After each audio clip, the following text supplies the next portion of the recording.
usually what I do when I get new clients is I explain to them the warm up is going to be the toughest part of the workout, especially at first, because it's a lot of movements. I'm going to have you doing this, doing that, and very minimal rest because we're going to go from one exercise to another exercise to warm you up.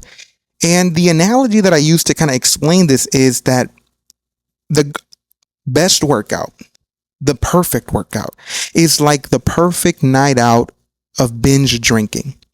So this episode is going to be me explaining that analogy and furthering that analogy and in trying to understand what are the similarities between binge drinking and working out.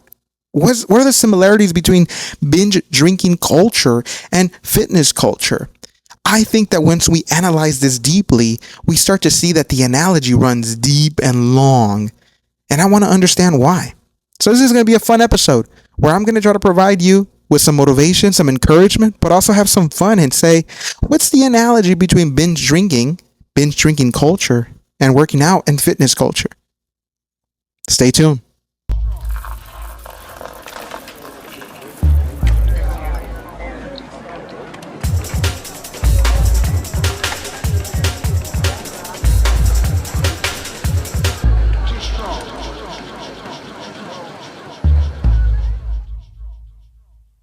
In full transparency, this episode was a very difficult one for me to get myself to film. So I filmed it once. My mic wasn't working, and I was actually kind of happy that it wasn't working because when I look back on that episode and how I filmed it the first time, I wasn't happy. I wasn't pleased with how I presented this idea of the analogy between binge drinking culture and working out because it's I'm running an interesting line here.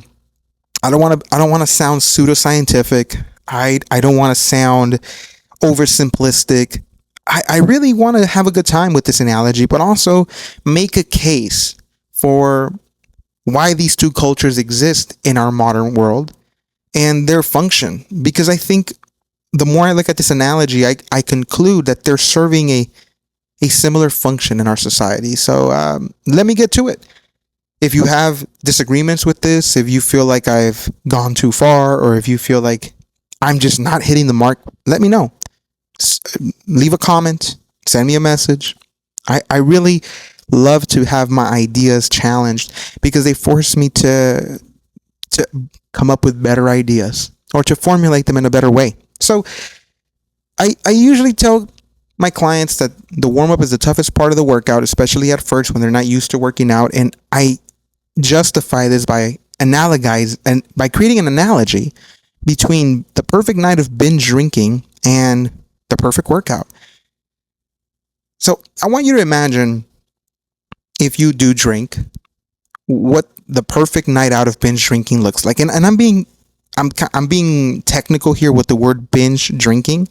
According to I forget to what organization, but basically binge drinking for the most part is anything above 4 or 5 drinks or more will qualify as binge drinking. I know for sure for the DSM.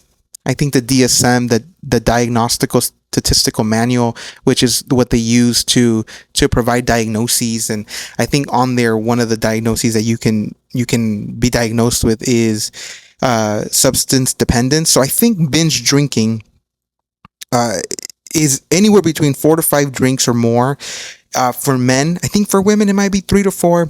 Correct me if I'm wrong. I did not fact check myself on this comment because that's not how deep I get into the analogy with my clients. But I'm using the word binge drinking technically because if you're going to go out and have a binge drinking night, you have to be careful because you want to start out strong enough to get a buzz, but you don't want to go too crazy early on in the binge drinking night where you're going to be super drunk, throwing up by 11 p.m. You don't want to be belligerent by midnight. You want to start strong enough to get that buzz, but then you want to hold. You want to have enough drinks after that to keep and maintain your buzz throughout the night. And you don't want to start so slow either that it's midnight, you're 3, 4, 5 drinks in, no buzz, just bloat. You also don't want that. And you end up seeing the same thing with the perfect workout. With the perfect workout, you want to warm up the body and the muscles enough to get that buzz, right? You want to get that buzz. You want to have your body hot. You want to have a slight sweat going before your first official workout of the session.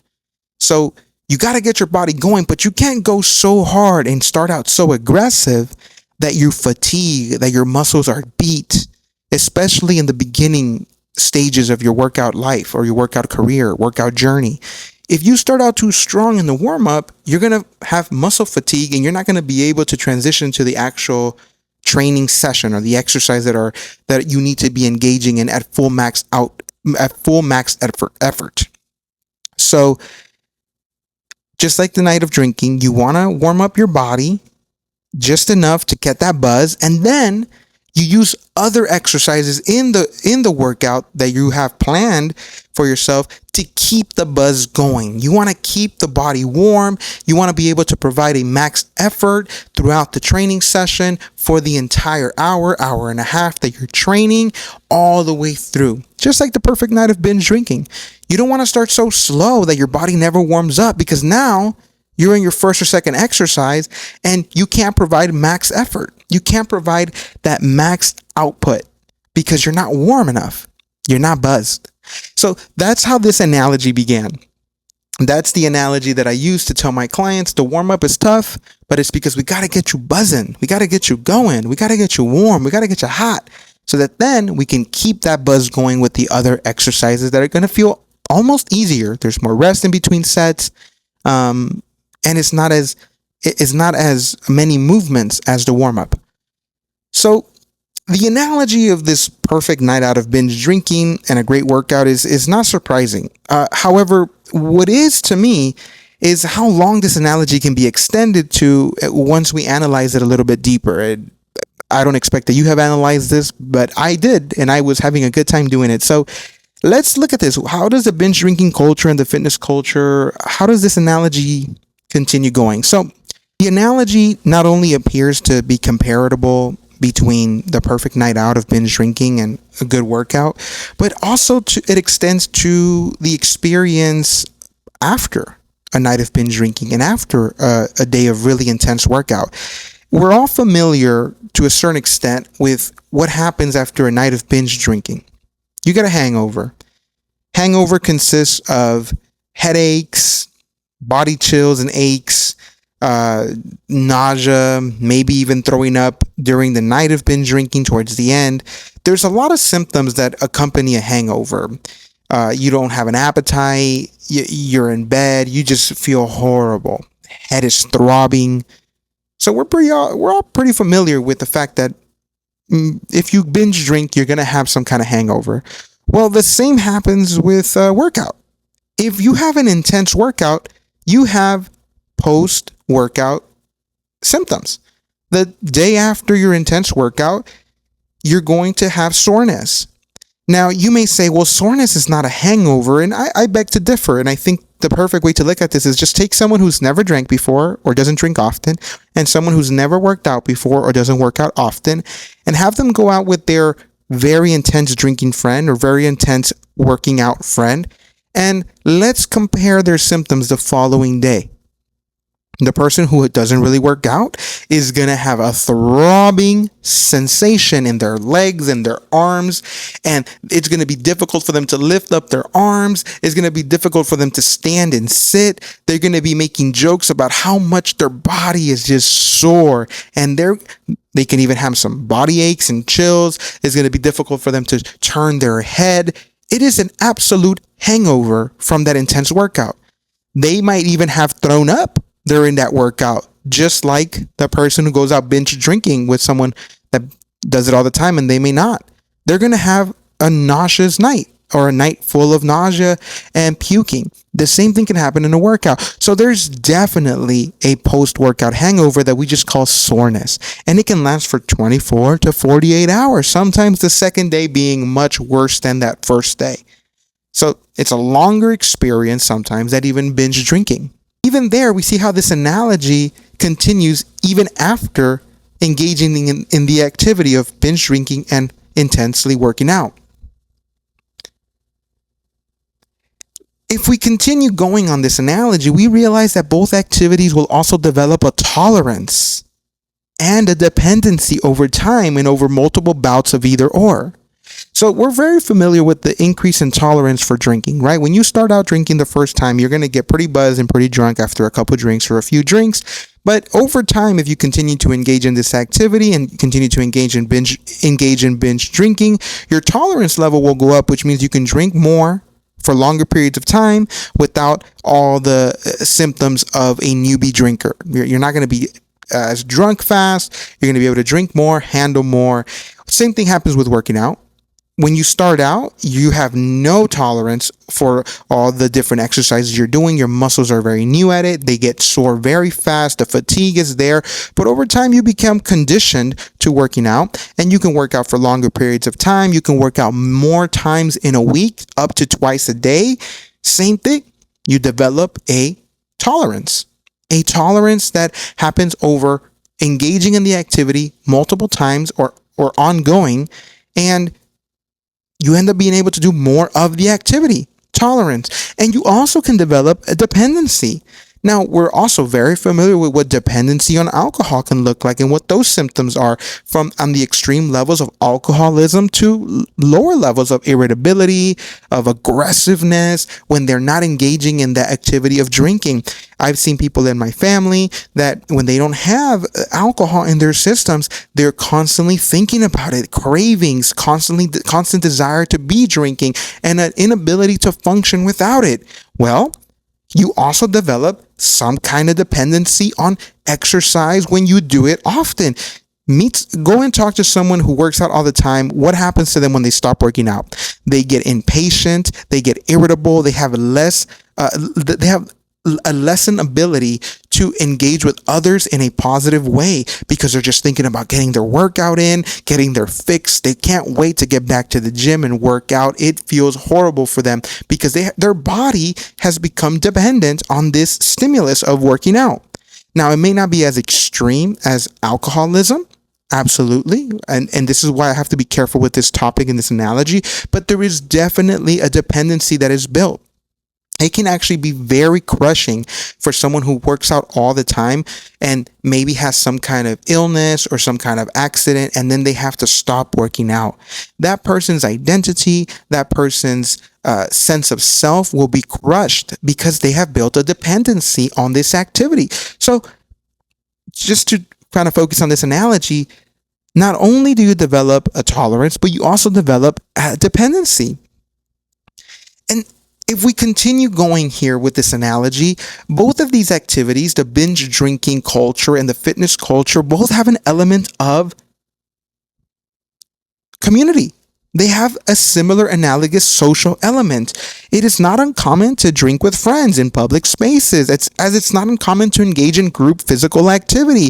It's not uncommon to go on hikes with groups, to join a cycling club, and to join a kayak group, a yoga program. It could go on and on. Further than that, there is all kinds of social activities depending on what your cup of tea is, right? So in the binge drinking culture or in the drinking culture, you can have dive bars, you can have nightclubs, you can have wineries, you can have breweries, you can have wine tasting and paint nights. Same thing with fitness. You can pick your cup of tea. Maybe you like yoga, maybe you like jujitsu, martial arts, maybe you like kung fu, maybe you like basketball, maybe you like strength training, maybe you like, and the list goes on. So there's a very strong social element, social component that builds community in both of these activities. So both of these activities continue to remain analogous in this element of community. Just an interesting and a fun one. Both of these cultures can become pathologically competitive. So, and I say pathologically competitive because I've seen this within my family. I have a funny story of one time where I had a great idea for Father's Day to surprise my dad and my father-in-law with a beautiful display of different types of alcohol and different type of beers. And it turned very competitive quickly. How many have you had? I've had this many. Well, I can now drink you. Well, I'm not going to stop if you're not going to stop. And I had to tap out and say, I'm the one that's stopping, guys, because I don't want this to continue going. This is getting wild. And it's not uncommon for people to, say, I'll go beer to beer with you, or I'll go, I've drank 6 shots in one night or in 1 hour. Do you remember? Same thing in the fitness culture, right? People who have personal PRs, their records, they go and join competitions. And so there is a pathological competitive nature relationship within these activities and communities. So that was a fun one. But the main question for me is, why are these activities and why do these cultures, why are they so similar, and to what end do they function towards? Because they're so prevalent. They're so active. They have a large membership. Now, I have to take an asterisk here and admit I'm not saying that these two cultures or these two worlds are isolated, right? That they're independent of one another. No, there's people who are a part of both communities, part of both worlds. So I just had to have that asterisk there. But my personal conclusion here is that it's apparent to me that both of these activities and cultures appear to function as a major coping mechanism for the state of existence and the stressors and challenges that come with life. It is not uncommon to experience a life challenge such as a divorce, a death, or being fired. It's not uncommon to have others encourage either a comforting alcoholic beverage or get away for a workout session. So they operate as a major coping mechanism. So this is interesting because what I conclude is that they're operating for the same end, which is to make us feel better when life gets hard. And I have to be careful with this. I don't want to sound like a Jim Bro science, pseudoscientific individual, but my personal conclusion as someone who's engaged in both of these activities, drinking and working out, is if they're both serving the same function, they both have community, they both have a sense of dependency and tolerance over time. The obvious difference is that one is correlated to better health outcomes and the other one is correlated to worse health outcomes. So it's something to consider replacing with the other. Now, I understand that this is maybe controversial, maybe too simplistic, and I said it from the jump, I don't want to sound too simplistic, but it seems like they're similar enough that if you make the decision to start replacing one with the other slowly over time, you'll get the same coping, the same type of relief when life gets hard with none of the negative health outcomes. So in short, just lift, bro. Just lift. Get a workout. Go for a run. Go for a jog. Go for a hike. Find your people in this community. Go for a bike ride. Find your people in this community when life gets tough, when life gets hard. It's healthier and you get some of the same outcomes. If you're going to get addicted to working out. Just lift, bro. You can have community, socialization, or resetting. Every time something tough happens, you could just go and work out to forget about it or to just cope with it. This analogy is interesting. It runs deep. It's incomplete. I feel like this is something that I'm going to continue to think about, ponder about, write about. Give me your thoughts. Give me your opinions. Be real with me. Am I being too simple here? What am I not seeing? What am I missing? But one thing for sure is I think that they both are major coping mechanisms. And we can start using one more than the other when life gets challenging to avoid the negative health outcomes of the other. Thank you so much for joining me. This has been the Espresso with Omar podcast. See you guys on the next one.